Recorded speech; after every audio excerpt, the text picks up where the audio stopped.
Now, in life, there's two types of motivation. There's something called internal motivation and external motivation. Now, motivation is cool because motivation is what we call a stimulus to act. Like when we're motivated, we do more than when we're not motivated. I think you would all agree with that. Well, a lot of people, what they do is they get externally motivated. So in other words, there's something outside of them that causes them to go and take action. Now, it could be pain, it could be a need to make money, or whatever the case is, but there's an external motivation outside of them. The problem when we deal with external motivation, when the motivation isn't there, sometimes we fall back into old habit patterns, and we go back to doing it the way we used to do it. But there's also something called internal motivation. Now, Adil and Fareem, these are internally motivated people. I've watched them over the last number of years. They've got this incredible drive in life. They've got this incredible desire to go out there and succeed, but they do it in such a beautiful way. I mean, it's a wonderful way that they succeed.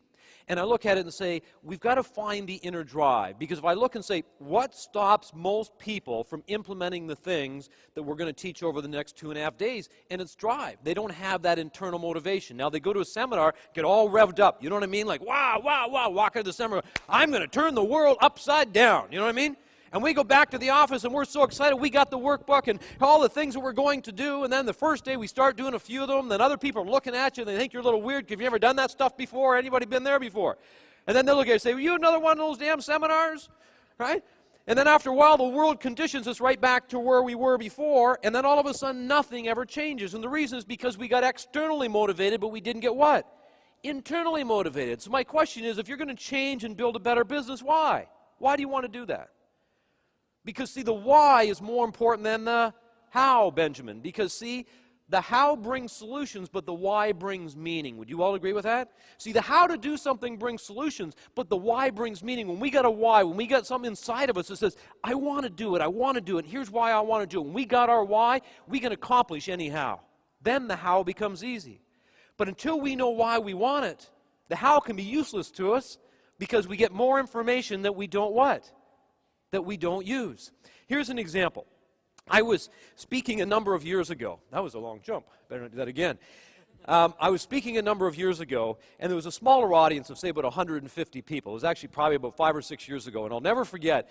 Of course, on the break, I went into the men's room.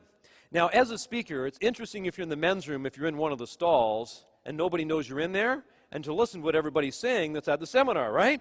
So anyway, I'm in one of the stalls, and there's these two gentlemen standing, obviously, at the urinal just out beside me. And I remember the one guy said to the other guy, he said, so what do you think? And he said, oh, it's pretty good. Guy's a pretty good speaker. And I'm sitting there going, all right, that's what I want to hear, right? You know what I mean? Ego, ego, ego. So anyway, and then the other guy says, yeah, I agree, good communicator. You know, I've heard some of this stuff before. And the other guy goes, yeah, me too. Hey, I'm thinking, well, that's not what I wanted to hear. But anyway, and it is. They've heard it before. I get it. Then what I did was I walked out. Now we're all standing. We're washing our hands together, right? Good hygiene.